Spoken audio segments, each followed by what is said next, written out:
Hello everyone. Very good morning to all my dear student. I hope કે તમારી spoken ઇંગ્લિશની તૈયારી બહુ મસ્ત ચાલી રહી હશે. બસ એવી જ તમારે તૈયારી કરવાની છે. ખાલી આમ જોવા જાવ તો યાર આપણે અત્યારે જે સ્પોકન ઇંગ્લિશના ક્લાસ કરી રહ્યા છે, જે પહેલેથી ક્લાસને અટેન્ડ કરી રહ્યા છે, તો તમે એક વાત નોટિસ કરી હશે કે આપણે ઇંગ્લિશની જે પ્રિપેરેશન જે કરી રહ્યા છીએ એ ફાસ્ટ છે. મતલબ કે સેન્ટેન્સ થ્રુ આપણે લર્નિંગ કરી રહ્યા છીએ. જેમણે અત્યાર સુધીના 25 જે એપિસોડ છે, દરેક એપિસોડ આપણે નામ આપ્યા છે. ભાઈ એ તો બધાની પોતપોતાની મેથડ હોય છે. કોઈ એમને ડે 1 કહે, કોઈ એમને લેક્ચર 1 કહે છે, કોઈ એમને ટાસ્ક 1 કહેતા હોય. તો એ પોતપોતાની રીતે એમણે વર્ડ સિલેક્ટ કરેલા હોય છે. જેમ કે આપણે અહીંયા એપિસોડ સિલેક્ટ કરેલા છે. તો જેમણે 25 એપિસોડ જોયા છે અને એમના ઉપર પ્રેક્ટિસ કરી હશે, એમને ખ્યાલ આવી ગયો હશે કે આ જે ક્લાસ છે, આ જે ટ્રીક છે, એ એક ફાસ્ટ લર્નરની છે કે તમે ફટાફટ ઇંગ્લિશ શીખી શકો એવા તમને સ્ટેપ પ્રોવાઈડ કરવામાં આવ્યા છે. અને આજે જે હું ટોપિક, આમ તો જો કે તમે થંબનેલ જોઈ જ લીધી હશે, ટોપિક પણ જોઈ લીધો હશે, કારણ કે પહેલા તો તમારી સામે એ તો આવી જવાનો છે, હે? તો તમને ખ્યાલ આવી ગયો છે કે આજનો આપણો ટોપિક જે છે આઇડમ્સ પર છે, મતલબ કે કહેવતો પર છે, અથવા તો એવા સેન્ટેન્સ, એવા વર્ડ્સ કે જેના દ્વારા ઘણું બધું આપણે કહી જઈ શકીએ છીએ. આ બહુ જ ઇમ્પોર્ટન્ટ ટોપિક છે, ખાસ કરીને જે વિદ્યાર્થીઓ એબ્રોડ જવાની પ્રિપેરેશન કરી રહ્યા છે, આઈએલટીએસ એક્ઝામ માટેની તૈયારી કરી રહ્યા છે, પીટી માટેની તૈયારી કરી રહ્યા છે. આવા બધા સ્ટેપ આવે, એમાં કંઈક 3 સ્ટેપ આવે છે. આઈએલટીએસ ના આવે, પીટીએ ના આવે, ટોફેલ ના આવે છે. મતલબ એ જે સ્ટેજ આવે છે, એ સ્ટેજમાં આ એક મહત્વનો પાર્ટ છે. સ્પીકિંગનો એક ટાસ્ક આવે, તમને ખ્યાલ હોય તો સ્પીકિંગનો એક નાનો અમથો ટાસ્ક આવે છે. એ ટાસ્કમાં એમનો પણ બેન્ડ હોય છે. તો એમાં તમે સૌથી વધારે મેક્સિમમ 10 થી 12 આઇડમ્સનો યુઝ કરીને કન્વર્ઝેશન કરો ને, એમનો યુઝ કરીને તમે તમારી સ્પીચ બનાવો ને, ત્યારે તમને 7 બેન્ડ આરામથી મળી જાય. અને તમને પહેલી પ્રાયોરિટી, ચાહે તમે કોઈ પણ ક્લાસીસમાં જાઓ, કોઈ પણ ઇન્સ્ટિટ્યૂટમાં જાઓ, એ ઇન્સ્ટિટ્યૂટમાં પહેલી પ્રાયોરિટી તમને આ ટોપિક પર કહેશે કે ભાઈ આના ઉપર પ્રેક્ટિસ કરો. સેન્ટેન્સમાં તમે આ વર્ડનો યુઝ કરવાનો રાખો. એનું એક રીઝન છે કે આ જે વર્ડ્સ છે ને, એ ઇમ્પ્રેસિવ વર્ડ્સ છે. આપણે ઘણી વખત કહેતા હોય કે આ તારા મોઢામાં ઘી શક્કર, इसे कहते हैं ચોર ઉલ્ટા કોતવાલ કો ડાટે. આવું જ્યારે બોલીએ ને ત્યારે એ ઇમ્પ્રેસિવ લાગે છે. ગુજરાતીમાં, ઇવન આપણે ગુજરાતીમાં યુઝ કરીએ, હિન્દીમાં યુઝ કરીએ, તો આ જે કહેવતો છે, આ જે આઇડમ્સ છે, આ જે ફ્રેઝીસ છે, એ ફ્રેઝીસ એમાં પણ ઇમ્પ્રેસિવ લાગે છે. તો ઓબ્વિયસલી ઇંગ્લિશમાં તો લાગવાના જ છે.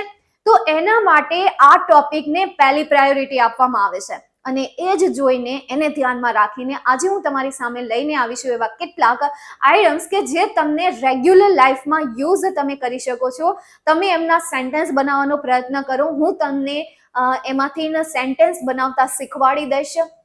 બાકી તમારી રીતે શોધતા રહો કે ભાઈ કહેવતો છે તો એ કહેવતોને ઇંગ્લિશમાં યાદ કરતા રહો. તમે ઇવન આઇએલટીએસની વાત જવા દો, તમે જ્યારે સ્પોકન ઇંગ્લિશની કોઈ બુક પરચેસ કરો છો, તો એ બુકમાં પણ તમે જુઓ, ક્યાંક તો તમને દરેક 5મા અથવા તો 6ઠા 1 થી 10ના યુનિટમાં તમને મળી જ જશે. કાં તો કહેવત મળી જશે, કાં તો પછી તમને ફ્રેઝીસ મળી જશે, કારણ કે એનાથી ઇંગ્લિશ વધારે સ્મૂથ રીતે શીખી શકાય છે. ઇવન હેલન કેલર જે હતા, હેલન કેલર ને એક છે, શું નામ છે, બહુ મસ્ત નામ છે, સોજર્નર ટ્રુથ પણ ઇંગ્લિશ કંઈક આના દ્વારા શીખ્યા હતા. આઇડમ્સ દ્વારા, ફ્રેઝીસ દ્વારા એ પોતે ઇંગ્લિશ બોલતા શીખ્યા હતા. જેમ કે થેન્ક યુ છે, હાઉ આર યુ છે. તો આ વર્ડ્સ દ્વારા આપણે થોડું ઇંગ્લિશ બોલી શકીએ છીએ. તો આપણે ક્યાંક ને ક્યાંક સ્પોકન ઇંગ્લિશના જે દરેક એપિસોડ છે, એ એપિસોડમાં મેં એવું જ કંઈક આપવાનો પ્રયત્ન કર્યો છે કે જેથી કરીને તમે થોડું ઘણું ઇંગ્લિશ બોલતા શીખી શકો. ગ્રામર મેં ક્યાંય નથી લીધું. સાદો વર્તમાનકાળ, સાદો ભૂતકાળ, ભવિષ્યકાળ, એ ઓલરેડી તમને બહુ બધા શીખવાડે છે. ઓલરેડી તમને ઘણી બધી ચેનલમાં તમને જોવા પણ મળશે કે ભાઈ સાદા વર્તમાનકાળમાં દરેક ચેનલમાં તમને આ કાળને લગતા લેક્ચર મળી જ જશે. ગમે ત્યાંથી મળી જશે. લોટ્સ ઓફ છે, ઘણા બધા છે, વાત જવા દો. એટલે મેં નક્કી કર્યું કે ભાઈ આપણે કંઈક નવું કરીએ, ભાઈ સેન્ટેન્સ થ્રુ જઈએ કે જેથી એ ફટાફટ બોલતા શીખી શકે, હે ને? ચાલ તો શરૂઆત કરી દઈએ. હવે આપણે સમય, ઓલરેડી મેં થોડોક સમય તમારો લઈ જ લીધો છે. હવે આપણે ફાઇનલી શરૂઆત કરી દઈએ. જે આપણો ટોપિક છે એ મોસ્ટ યુઝફુલ ઇંગ્લિશ આઇડમ્સ એન્ડ ફ્રેઝીસ પણ તમે અમને કહી શકો. જેમાંનું પહેલું છે કે ભાઈ તારા મોઢામાં ઘી શક્કર, આવું આપણે કહેતા હોઈએ ગુજરાતીમાં, હિન્દીમાં, તેરે મુંહ મેં ઘી શક્કર અથવા ગુડ શક્કર, આવી રીતે જે પણ કહેવત છે એ કહેવતને ઇંગ્લિશમાં શું કહેવાય? God bless your words. જ્યારે તમને કોઈ એમ કે તારો પહેલો નંબર આવશે, તારો A1 આવશે સમગ્ર ગુજરાતમાં, તમે મહેનત કરી હોય તો, એવું નહીં બેક બેન્ચર્સ ભાઈ આપણી બેક બેન્ચર્સ બેન એ મજા કર્યા હોય અને પછી પરીક્ષાના દિવસે મસ્ત રીડિંગ પણ કર્યું હોય, તો યાર કોઈ તમને એવા સપનાઓ બતાવે છે અથવા તમને કોઈ સારું સારું કહે છે કે હા ભવિષ્યમાં તું અહીંયા હશ, આ જગ્યા પર હશ, આ પોઝિશન પર હશે, એવું જો તમને કોઈ સારું સારું કહે છે ત્યારે તમે કહી શકો છો ગોડ બ્લેસ યોર વર્ડ્સ, એટલે કે તારા શબ્દ અથવા તો તારા મોઢામાં ઘી શક્કર. તો આ એક કહેવત છે ને મસ્ત. ચાલો ત્યારબાદ નેક્સ્ટ છે એપલ ઓફ વન્સ આઈઝ. તમે કોઈના આંખોના તારા હોય, સિતારા હોય, કોઈની આંખોને તમે ગમતા હોય, હાય રે રબ્બા वो तो मेरी आंखों का तारा है, હિન્દીમાં હોય वो तो मेरी आंखों का सितारा है, મમ્મીની આંખોનો સિતારો હોય, હાય રે રબ્બા वो तो मम्मी की आंखों का सितारा है. તો સિતારા હે એવું કેવું હોય, કોઈની આંખોનો તારો હોય, કોઈની આંખામાં કંઈક સારું દેખાતું હોય તો આપણે ત્યારે યુઝ કરી શકીએ એપલ ઓફ વન્સ આઈઝ. તો અહીંયા ઇંગ્લિશમાં આપણે સેન્ટેન્સ બનાવી શકીએ he is Apple of once eyes. એનો મતલબ એવું ન થાય કે તે એક આંખનું સફરજન છે, આહા, એનો મતલબ એમ થાય કે તે આંખોનો તારો છે. He is an apple of, આગળ તમારે આર્ટિકલ લગાવવું પડે, તો he is an apple of once eyes. ચાલો આપણે એમનું સેન્ટેન્સ પણ લખી નાખીએ, હે ને? ચાલો જોઈએ આપણે એમનું સેન્ટેન્સ. તો આપણે અહીંયા સેન્ટેન્સ બનાવી શકીએ he is an apple of once eyes.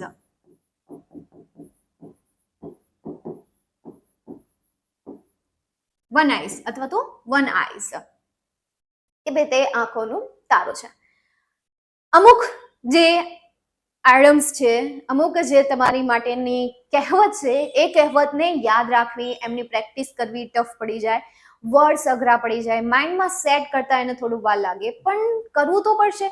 હવે તમે ઇંગ્લિશ ઠાનવાનું નક્કી કર્યું છે કે ભાઈ નહીં, I have to learn English, I want to speak English, કે ભાઈ હું ઇંગ્લિશ શીખવા ઈચ્છું છું, તમે એવું નક્કી કરી નાખ્યું છે ભાઈ, હા કરના એ મતલબ કરના, તો પછી તમારે અઘરા વર્ડને શીખવા માટેની પણ પ્રેક્ટિસ, અઘરા વર્ડને શીખવા માટેની પણ તમારે તૈયારી રાખવી પડે બેટા. સમજાય છે? ચાલો જોઈએ હવે આપણે આગળ. એન આઈસોર.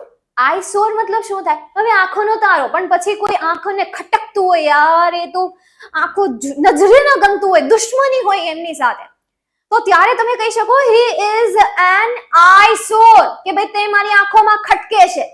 જ્યારે કઈ કચરાની વાત નથી થતી, આંખોમાં કઈ ખટકતું હોય તો ત્યારે આ વર્ડનો યુઝ ન કરાય, પણ કોઈ વ્યક્તિ જ્યારે તમારી આંખોમાં ખટકે છે, એમને તમે એમને જુઓ તો યાર તમને ચિત્રી મતલબ કે એવી પણ ચિત્રી નહીં, પણ યાર તમને ગુસ્સો આવી જાય, ઇરિટેટ થઈ જાઓ, then you can use an eyesore. તો આપણે કહી શકીએ you are, શું કહેવાય? You are an eyesore અથવા તો they are. કોઈ પણ વર્ડ અહીંયા યુઝ કરીને આ રીતે સેન્ટેન્સ બનાવી શકો છે ને મસ્ત. You are an eyesore, કે તમે આંખોને ખટકો છો, અથવા તો you are an apple of one's eyes, કે તમે બધા મારી આંખોના સિતારા છો. ચાલો નેક્સ્ટ આગળ જઈએ. એના પછી કાસ્ટ એન એવિલ આઈ. કાસ્ટ એન એવિલ આઈ મતલબ કે બુરી નજર. શું થાય? બુરી નજર મતલબ કે જેની બુરી નજર છે, કે જે ખોટી નજરથી જોઈ રહ્યું છે, then you can use cast an evil eye. એના પછી get into hot water. get into hot water મતલબ શું કે ભાઈ ગરમ પાણીમાં જવું? આહા, હોટ વોટર મતલબ શું થશે કે ભાઈ મુશ્કેલીમાં પડવું. શું થશે? મુશ્કેલીમાં પડવું. તો જ્યારે કોઈ વ્યક્તિ હંમેશા મુશ્કેલીમાં પડતું હોય ત્યારે તમે યુઝ કરી શકો get into hot water. Water. તો યુ અહીંયા સેન્ટેન્સ હું તમને બનાવવાનું કહું તો આ રીતે આપણે બનાવી શકીએ. You always get into hot water. તું હંમેશા યાર મુશ્કેલીમાં જ હોય છે, હંમેશા જ્યારે જોવો તો યાર કાંઈક ને કાંઈક રામાયણ તો તું લઈને આવ્યો જ હોય, આમ તેમ ફલાણું બધી મુસીબતોનો પહાડ તારી સર પર જ હોય. રોજ સવારે ઉઠીને કંઈક ને કંઈક તો એનું હોય કે ઓલાએ આમ કર્યું, આની સાથે એમનો ઝઘડો થઈ ગયો, આની સાથે એનો પંગો થઈ ગયો. તો આવી કોઈ વ્યક્તિ છે તો તમે એમને કહી શકો છો તમારા ગ્રુપમાં છે, તમારી સાથે છે, તમારા ખાસ ફ્રેન્ડ છે કે જે દરરોજ સવારે એક નવી મુસીબત સાથે તમારી પાસે આવી જાય એમના રોદણા લઈને, તો ત્યારે તમે કહી શકો then you can say you always get into hot water, કે તું હંમેશા કંઈક ને કંઈક મુસીબતમાં તો હોય જ છે. નેક્સ્ટ આગળ જોઈએ, put words into someone's mouth. હવે આપણે કઈ ન બોલીએ, ઘણી વ્યક્તિ શાતીર હોય, એ પોતે કાંઈ ન બોલે પણ એના શબ્દ એ બીજી વ્યક્તિના મોઢામાં નાખીને એની પાસે બોલાવડાવે અને એ પોતે ત્યાંથી ખિસકી જાય.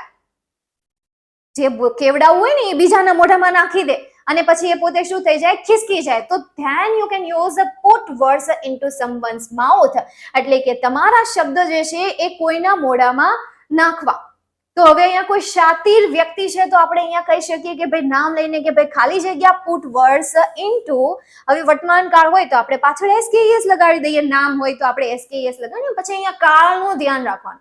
મેં કીધું કાળ તમને ગમે એ ચેનલ માંથી મળી જશે, મારી ચેનલમાં અહીંયાથી ને પણ મળી જશે, આપણી જે આ સુંદર મજાની જે ચેનલ છે ચેનલમાં પણ તમને મળી જશે. તો ત્યાંથી તમે લઈ શકો, બીજી કોઈ ચેનલમાંથી તમને જ્યાં ભણવું ગમે છે ત્યાંથી તમે ટેન્સ શીખી લો. હે તો આ તમને ખ્યાલ હોવો જોઈએ કે પુટની પાછળ SKES ક્યારે લાગે, ક્યારે ન લાગે.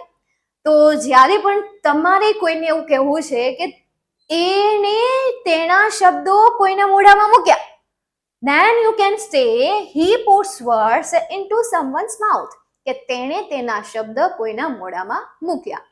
આ તો એક સિમ્પલ સેન્ટેન્સ છે કે જેવા શબ્દ છે એવો મીનિંગ છે. તો લાસ્ટ સેન્ટેન્સ એકદમ સિમ્પલ હતું. નેક્સ્ટ આગળ જોઈએ, born with the silver spoon in the mouth. બહુ જ મસ્ત છે, મને આ સેન્ટેન્સ બહુ ગમ્યું. જ્યારે કોઈ નો જન્મ અમીરી પેદાશ તરીકે જ થાય અથવા તો કે જે રીચ ફેમિલીમાં જન્મ્યું છે ત્યારે તમે આ સેન્ટેન્સનો યુઝ કરી શકો, born with the silver spoon in the mouth. એટલે કે મોઢામાં એ ચાંદીની ચમચ લઈને જન્મ્યો છે એવું નહીં, પરંતુ એમનો જે જન્મ છે ને એ અમીર પરિવારમાં જ થયો છે, આવું કહી શકો. કોઈ આવે છે અને પૂછે છે હા હા હા હા આઈફોન આઈફોન આઈફોન, હે ગાડી જોવે તો ઓહો ફરારી ગાડી, હે હા ભાઈ હા. ત્યાં બીજું બોલે હી બોર્ન, બરાબર, બોર્ન પછી તમે SKES લગાડ તો આવી રીતે તમે કહી શકો, એ ભાઈ તને અત્યારે ખબર પડી, he born with the silver spoon in the mouth, કે ભાઈ તે એક અમીર પરિવારથી જ છે, એમનો જન્મ જ અમીર પરિવારમાં થયો છે, આવું તમે કહી શકો. જ્યારે ગ્રુપ હોય અને ગ્રુપમાંથી એક ભાઈ ફરારી કારમાં આવે છે અને હે ભાઈ આઈફોન સાથે, આઈપેડ સાથે, બધા મસ્ત મજાની ભાઈ કિંમતી ઘડિયાળ હોય, ઘડિયાળ સાથે આવતો હોય, ભાઈ એવી રીતે આવતો હોય, દાટ બાટ તૈયાર થઈને આવતો હોય, ત્યારે તમે આવું કહી શકો કે ભાઈ he born with the silver spoon in the mouth. છે ને મસ્ત. ચાલો નેક્સ્ટ આગળ જોઈએ, let sleeping dog lie. ભાઈ કૂતરાને સૂતેલો જ રાખો, એને છેડો નહીં, એવું નહીં થાય.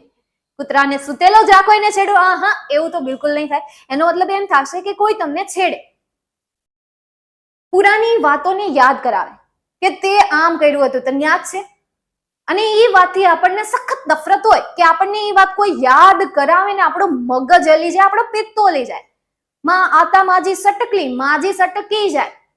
then you can say let sleeping dog lie, કે ભાઈ પુરાની વાતને છેડો નહીં.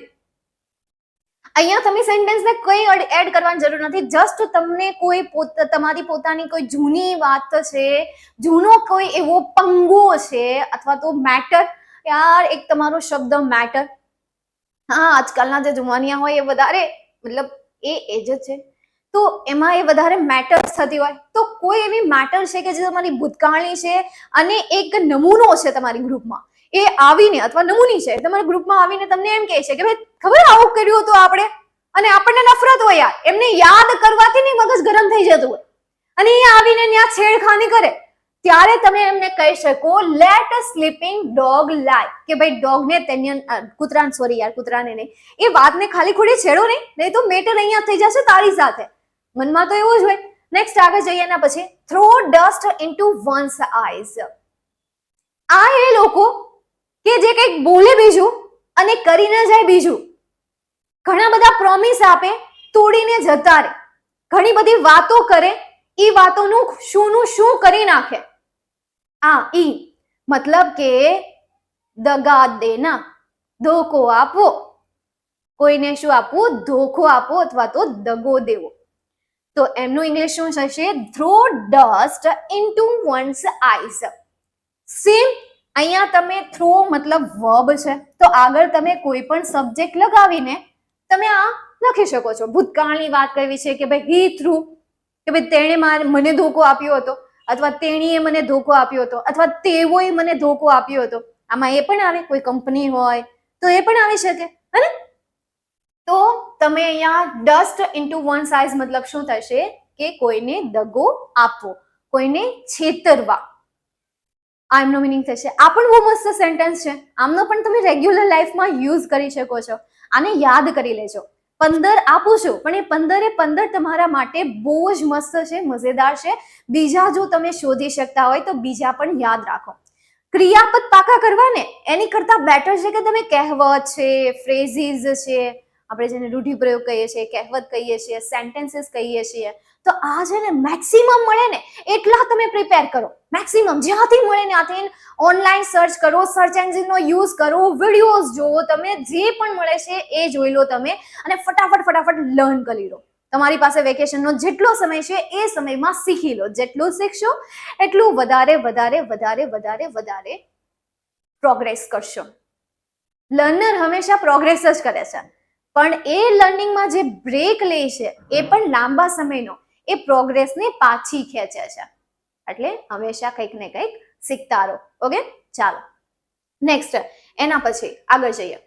To make a mountain of a mall hill. To make a mountain મતલબ શું થાય? કોઈ હોય એવા કે જરાક અમથું આમ કીડી અહીંયા કવડી ગયો હોય, જરાક અમથું આમ કીડી અહીંયા હાથમાં કવડી ગયો હોય ને આમ જરાક અમથું આમ થઈ ગયું હોય, લાલ થોડુંક આમ ઉપસી ગયું હોય ને એવું બધું થઈ ગયું હોય, ખંજોળે બહુ આવતી હોય. મમ્મી મને અહીંયા કીડી કવડી ગઈ, મમ્મી મને અહીંયા કીડી કવડી ગઈ, આમ જો તો કેવું થઈ ગયું છે, મમ્મી આમાં કઈક દવા લગાવી દે ને, મમ્મી આ બહુ ખંજોળ આવે છે, મમ્મી આમ કઈક કરીને. એટલે આવું હોય, વાતનું બતંગડ બનાવી દે. આટલી અમથી વાત હોય અને એ વાતને આસમાન સુધી લઈ જાય એમ, તો ત્યારે તમે યુઝ કરી શકો to make mountain of a mall hill. નાની વાતને મોટી વાત કરવી. ઇન શોર્ટ, નાની વાતને મોટી વાત કરવી. તો કોઈ એવું નમૂનો છે કે જે તમારી અંદર ગ્રુપમાં છે કે જે નાની વાતને કેટલી મોટી વાત કરી નાખે? then you can say you always ready to make a mountain of a molehill. મતલબ કે તું હંમેશા રેડી હોય છે. આ તો મેં મારી રીતે બનાવ્યું સેન્ટેન્સ કે ભાઈ તમારે કોઈને કેવું છે કે ભાઈ આ આમ કરે છે, તો તમે એમ કહી શકો તો કે ભાઈ તું હંમેશા રેડી હોય નહીં નાની વાતને મોટી વાત કરવા માટે. તમારું કોઈ સ્પેશિયલ હોય કે જેમની સાથે દરરોજ ઝઘડા થતા હોય, નાની વાતે ઝઘડા થતા રહેતા હોય છે, then you can say you are always ready to make a mountain of a molehill. of a molehill. નાની વાતને મોટી વાત કરવાની તમારી ટેવ પડી ગઈ છે. આવી રીતે આપણે સેન્ટેન્સ, ચાલો હું લખી દઉં, બરાબર. યુ ઓલવેઝ અથવા you are always ready. You are always ready to make a mountain. પછીની વાક્યો તમારે શું કરી દેવાનું છે? જોઈન કરી દેવાનું છે. ચાલો clear. Next, snake in the grass. દુશ્મન, છુપા દુશ્મન કે જે આપણને આપણા પરિવારમાં જોવા મળે. મોઢેથી મીઠા, પાછળથી કડવા, કારેલા જેવા. મોઢેથી મીઠા, હા તમારે આમ કરાય, આમ ન કરાય, એમ હા તમે બહુ સારા, કેવું સરસ છે આમ જોવો તો. અને પાછળથી એને આ કર્યું હતું, ભાઈ પહેલે એમ કે હા વાહ ભાઈ વાહ બહુ સારું કર્યું, પાછળથી એવું કરાતું હોય છે કઈ ખબર જ નથી પડતી. અમને તેમ ફલાણું પૂછું. મતલબ કે મોઢેથી જે સારા હોય, પાછળથી કડવા કારેલા જેવા હોય, ત્યારે તમે યુઝ કરી શકો છો સ્નેક ઇન ધ ગ્રાસ. કે they are all snake in the grass. કે તે બધા છુપા દુશ્મનો છે, બધા કે જે છુપાયેલા દુશ્મન છે. ત્યારે તમે યુઝ કરી શકો છો સ્નેક ઇન ધ ગ્રાસ. मतलब કે you all are a snake in the grass. Snake in the grass. અહીંયા ગ્રાસનું ઘાસ થાય નહીં, આ વાતને યાદ રાખી લેજો.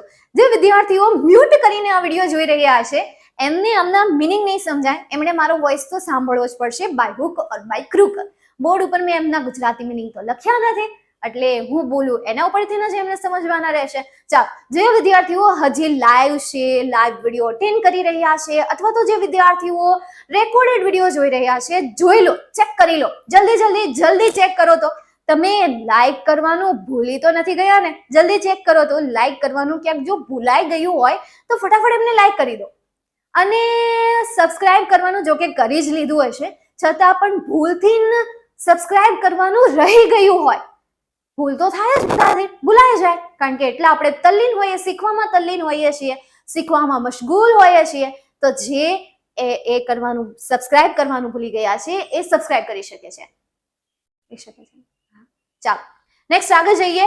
અ red letter day. A red letter day મતલબ કે શુભ દિવસ. Wow, today is a red letter day for me. કે આજે તો ખૂબ જ વિશેષ દિવસ છે, શુભ દિવસ છે.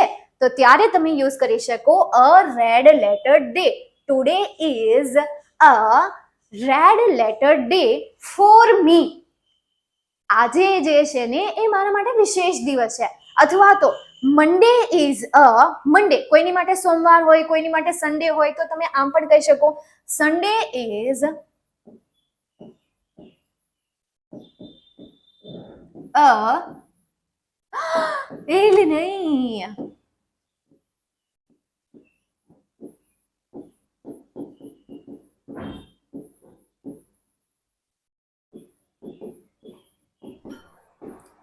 આ રીતે today is a red letter day for મી.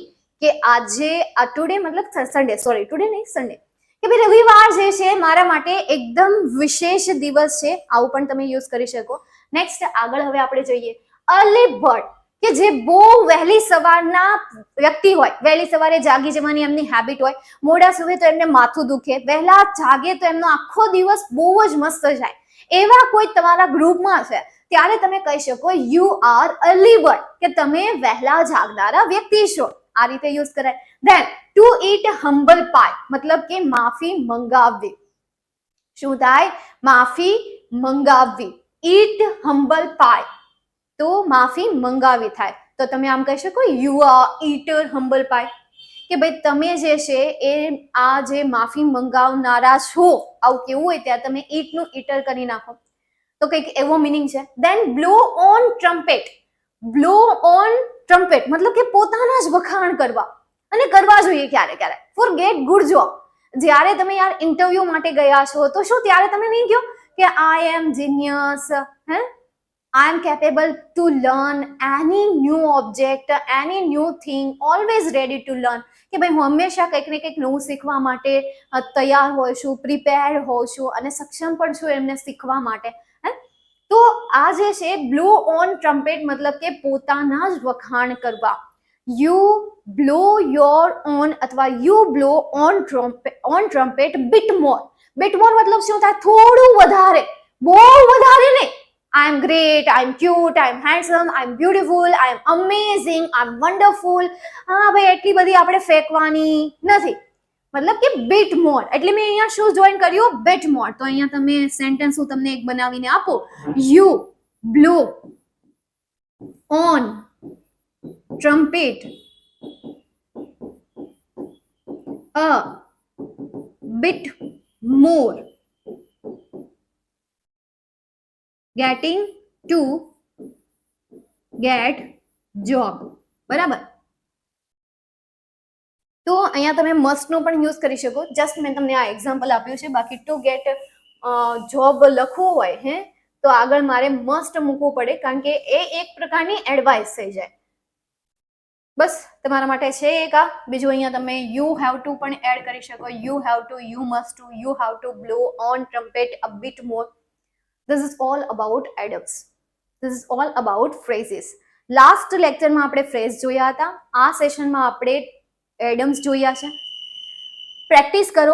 જો તમારે 12 પછી આઉટ ઓફ કન્ટ્રીનો કોઈ વિચાર છે, ખ્યાલ છે, અથવા તો તમારો ઇંગ્લિશ શીખવાનો કોઈ વિચાર છે, ભારત દેશમાં બેસીને જ આપણા દેશમાં બેસીને તમારે આઉટ ઓફ કન્ટ્રી સાથે કોઈ ડીલિંગનો કોઈ પર્પઝ છે, બિઝનેસનો કોઈ પર્પઝ છે કે ભાઈ તમે એમની સાથે કમ્યુનિકેશન કરીને ભારતમાં જ જોબ કરવાના છો, ભારતમાં રહીને ગોલ બનાવવાના છો, તો આ સમયે તમને આ જે વસ્તુ છે વધારે હેલ્પફુલ રહેશે, તમને વધારે ઉપયોગી રહેશે અને ઇમ્પ્રેસિવ પણ લાગશે જો તમે આવા વર્ડ્સનો યુઝ કર્યો તો. ચાલો, તો આજનો આ સેશન આપણે અહીંયા સુધી રાખીએ. હજી મેં તમને કહ્યું કે જેટલું તમે શીખી શકો, જ્યાંથી શીખી શકો ત્યાંથી શીખો. જ્યારે તમને કોઈ વ્યક્તિ એવું કંઈક કહી રહી છે કે ભાઈ આમ કરો તેમ કરો, તો એમનું એ નહીં સાંભળો માત્ર એક જ વ્યક્તિનું. શીખો બધા પાસેથી, પણ સાંભળો હંમેશા એક જ વ્યક્તિનું, કારણ કે બધાનું સાંભળવા જશો તો તમારી પર્સનાલિટી વિખાઈ જશે. તમારી પર્સનાલિટીને ડેવલપ કરવા માટે કોઈ એક જ વ્યક્તિને ફોલો કરો. બધી વ્યક્તિને ફોલો કરવાની કોઈ જરૂર નથી. તમને જે પર્સનાલિટી ગમે છે માત્ર એ જ વ્યક્તિની પર્સનાલિટી ફોલો કરો. બસ આ જ છેલ્લે મારું જે એડવાઇસ હતી ને, એડવાઇસ ફોર યુ. ચાલો, તો અહીંયા સુધી આપણે આજના સેશનને રાખીએ. મળીએ નેક્સ્ટ સેશનમાં. જય હિન્દ, વંદે માતરમ, જય જય Gujarat, bye and take care.